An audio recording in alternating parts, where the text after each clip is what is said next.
Hi everybody, welcome back to Bobby's Books, and today we're going to talk about the whitetail rut. Here we go.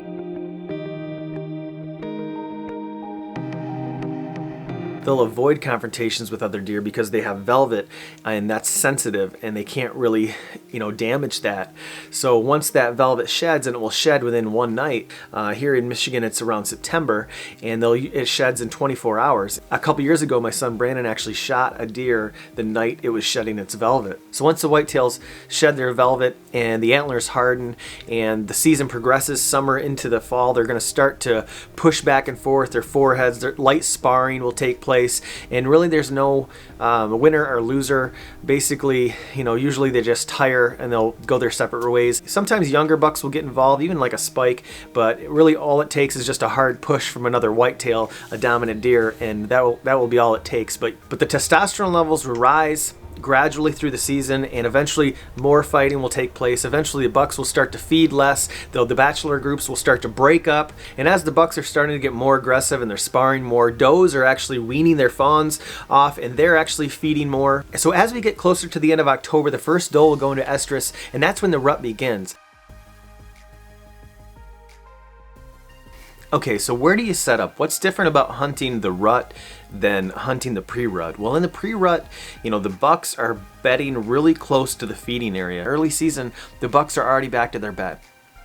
But as their testosterone levels get higher and higher in October, and once the rut's just about here, if you get a cold morning like early, or the last week of October, say October 25th is when I really start getting excited. If you have a cold morning, right around that time, that's when I'll hunt my first morning of the year. Most of the time you're going to bag a good one early season on evenings. But last week of October, if you have a cold morning, there's a good chance that you may see a good buck on its feet. They're already starting to look for those does, that first doe that'll pop and come into estrus. They know, especially the older bucks, they've been down this road before and they know what to expect. So we'll still hunt bedding areas in the morning, but we're kind of hunting bedding areas where there's scrapes on the downwind side, because bucks will be cruising. I mean, that time of year, bucks are eating a lot less. They're cruising a lot more. They're losing a lot of weight because of so much running and all the cruising that they're doing. And they're going to be cruising the downwind side of these bedding areas, checking for does and estrus. They're scent checking. So be ready to hunt the downwind side of bedding areas, or just to set up where you can get a buck. You can ambush a buck cruising. And it's transitioning points. It's basically from one bedding area, a nice secure, maybe a thick transitioning point from one bedding area to another. And these are the places that you're setting up in the morning. You're setting up trying to find a cruising buck. Maybe a patch of woods that gets narrower and then even narrower until a point where it pinches down, where the bucks have to cruise through the woods or they'll be exposed. Those are called pinch points. Those are terrific spots to set up and ambush a deer, because all the deer have to funnel through this little pinch point in order to not be exposed. You may know of a low fence area or a creek crossing where you see a lot of tracks or you see a lot of scat where you know that the bucks have been there. If you know of an area where bucks and does use or cross this fence or cross this creek regularly, that's a terrific spot to set up. If you're not going to hunt there, at least set up a camera there where you can catch all the movement, and at least you can take inventory. And when you do have an opportunity to come in there and swap the cards, you'll know what and when it's coming by. Hopefully you're not too late, but at least maybe next year you'll know what kind of activity you can expect. So I just wanted to talk about some calls, some lures, and let me just tell you right here, the only call that I use is a grunt call and a snort wheeze that I use with my hand. And it's really simple. I'll do it right now. I do it a little bit louder, a little bit stronger when I'm in the woods. But you really can do that at a certain time. We're talking first week in November, maybe a little bit farther into the season, depending on what that buck is acting like. Certain bucks, they all have different personalities, and that time of year, the big bucks are really aggressive, and you can tell if that buck is a bruiser or he's a fighter or he's shy. The shy ones, they live. Those are the toughest ones to kill. They may be hit by a car or die of old age somewhere. It's the aggressive ones that are easy to kill. The ones that want to fight are the ones that get shot by bow hunters every year. And so those deer you can call over with a grunt, because bucks don't want another buck in the area. They don't want any buck close to that hot doe. They want to tend that doe, and they want to breed that doe, and they will defend their right to breed that doe if they hear a grunt or if they think a buck is in the area now. But you can't just hit the grunt when you don't have any blowdowns by you, or bushes or hedges or something. They need to think that when the buck hears that grunt, they need to be able to think that a buck is behind something. Because if you hit that grunt and there's no trees out there and it's an open field, they'll know it's a predator in a tree, it's a human, and they're not going to come running. You know, they're still a whitetail, even though that time of year they're about as dumb as they get, because their testosterone and their hormones are raging and they have breeding on the brain. They're still whitetails, and you can't move in the tree. If they catch you, they'll bust you and they're out of there. So they'll circle around, they'll get back to their doe, but they're not going to come through and let you and give you a shot. So be sure to, when you hit that grunt, I usually start with a couple grunts, and if they start coming, I'll put the grunt down and I'll get my bow and I'll get ready. But if they still don't come, if they put their head up and they maybe put their head back down and they keep walking, that's when I'll hit them with a snort wheeze. Usually at that point I won't do anything else. And if they come back, in most cases, first week in November, they're gonna come charging. They all act like Chuck Norris, I call it Buck Norris. But some don't overdo it, because they may circle around. They don't have it all figured out at this point, but don't overdo it. You know, that's a big problem. Most hunters get all their calls and they go out there and they're over rattling, they're over grunting, they're over bleeding, they're turning their cans over way too often. You know, folks are making calls every 15 minutes. I hear that guy hunting near me every year on public land, and it's really important to not overdo it. You know, so I'll hit a couple grunts, I'll hit a snort wheeze at a buck, and that's it. I don't waste any time on does or younger bucks or any of that. I still want to be a ghost out there, and I want the deer to be moving by me like I'm not even out there. First week in November is a terrific time to use a decoy too, because bucks don't want other bucks in the area, and that buck will come over and posture and put his antlers down and act like he's going to charge that decoy. Sometimes they do charge the decoys. But make sure your decoy is scent free, make sure it's positioned. You know, I like to position mine about 2 o'clock pointing at me, so the deer will come in and I can get a nice quartering away shot. I have some small antlers that I take. I have a 4-point and a 3-point. And again, I don't want to overdo it. I don't want to smack big antlers together, and maybe the bucks. I hunt Michigan, and there's not a lot of 3-year-olds around, 3 or 4-year-olds. You know, it's public land. It's not a private land where we manage the property or anything. So, you know, I may see 1 or 2 3-year-olds all year. So in most cases, I'm hitting together you know, a 2.5-year-old or a 1.5-year-old antler. I'm not trying to spook deer, I'm trying to intrigue deer. So, but that's pretty much all the calls I do.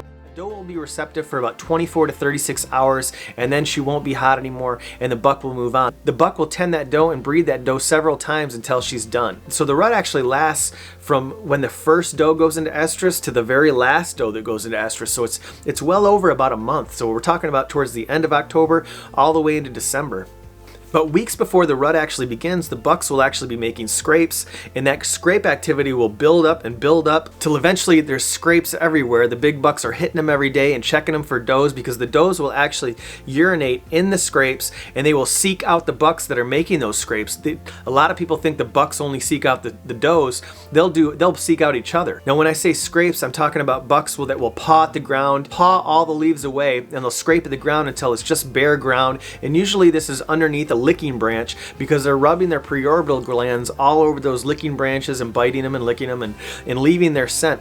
That's their calling card. So, and usually bucks will come in and they'll all check this and smell this. They know what all the different deer smell like, and that's how they're communicating. Scrapes are almost always near rubs, and you'll find these rubs in a line, and it pretty much shows you the travel route or the direction of where these deer are moving. So you can set up accordingly on these rub lines or near these scrapes, and a lot of these scrapes actually don't get hit until nighttime, only a small percentage of bucks will be cruising and checking these scrapes. So a good idea is towards the end of October, a great strategy is to move your trail cameras onto your scrapes towards the end of October, and that way you can see which bucks are hitting these scrapes in daylight hours. So bucks will rub their forehead all over the branches, they'll actually urinate in the scrapes, they'll squeeze their tarsal glands, which are the sponge-like pads on their hind legs, and they'll push them together. You'll see them pushing and rubbing their tarsal glands together and squeezing drops of urine in the scrape.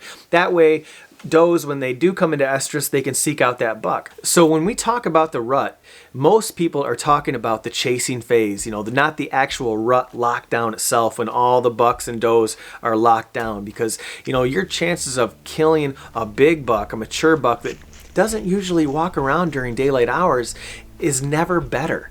This is the time to be in the woods. So if you can take 3 weeks off, and some of those days will be rainy, some of those days will be hot, they're not going to be as good. Some of the breeding will take place only at night, and if it gets cold, then maybe you'll get some good activity in your area. But sometimes they move around regardless, but your chances are always better with nice cold weather. And I know what you gun hunters are thinking, like, hey, I've shot lots of bucks during November. Well, that's true. That can definitely happen. They definitely are cruising. They've lost lots of weight and they need to eat food and gain that weight back. But I mean, if you don't have a bow or a crossbow, compound bow, I mean, you've really missed the best part of the woods, the best part of watching all these bucks. So, I mean, in an area where you may see one buck, I mean, on days like that, you could see 5, 6 bucks. If you're used to seeing 5 or 6 bucks, you could see 20. It's a really exciting time, but in most cases, that time of year here in Michigan, just be prepared to dress warm, because those temperatures are sometimes 20, 10 degrees, even 0 degrees sometimes, and you really have to bundle up, because that's when the bucks are moving. I mean, they'll be moving regardless, but on those warmer days, there will be less activity, and a lot of the breeding will take place at night. So here in Michigan, peak rut time is right around November 7th, and the activity will slowly start to go down. They're still chasing well into November 13th, 14th, 15th, but eventually the bucks won't be able to find any more does, because there's less does going into estrus. They've all been bred. So right around the second week of November, towards the end of the second week of November, you'll see all these lockdowns, and you may see some chasing, you may see some just no activity, but eventually the bucks will not be able to find any more does going into estrus. They've either gone through their cycle or they've been bred, and the activity will start to go down, and then they'll start hitting the food sources really hard. They've lost a lot of weight, and they're gonna need to gain a lot of that weight back. But 30 days later, those does that didn't get bred, which is a small percentage, we're talking about maybe 20%, those does will need to be bred, and the activity will start up again. It'll be a little less intense, but it will still be going on, and that'll be right around 30 days from the peak rut time in your area. So here in Michigan, peak rut time is right around November 7th, but down in the southern hemisphere, it's closer to the end of November. So timing is going to be a little different based on wherever you're at. Now, if you're a moon guy, or if you're, always trying to get that rut forecast, guys, I'm here to tell you that there were studies in Michigan by the DNR. They were hit by cars. They backdate their fetuses when they were bred, and this study went on for 30 years, and they've made several studies on this, and it's conclusive that these animals are being bred around the same time every year, regardless of moon phase. And that comes down to survival. They have to be bred at a certain time, because if they don't, they could perish from the weather climates. Now, it gets really cold here in Michigan, and if they're not bred early November or early December, they will not be able to be born in the right time to eat enough food to be in the condition where they can survive. So that's really what it comes down to, you guys. So, but it's a lot of fun to play around with the moon. Charles Alsheimer passed away a couple years ago, and he was like the go-to guy for that rut forecast. Be prepared to see the same activity at the same time every year. That early rut, late rut stuff, sadly, it's just to sell stuff. I just think that's really important information to know, that they've been studying deer, they've been checking deer for years, and this is conclusive. So I hope you guys use that information, and you take your vacations and schedule your time accordingly, and know that this is your best chances at bagging a really big buck, and I hope that helps you. Thanks for watching. Please leave all questions and comments down below, and I'll answer everybody. See you on the next video.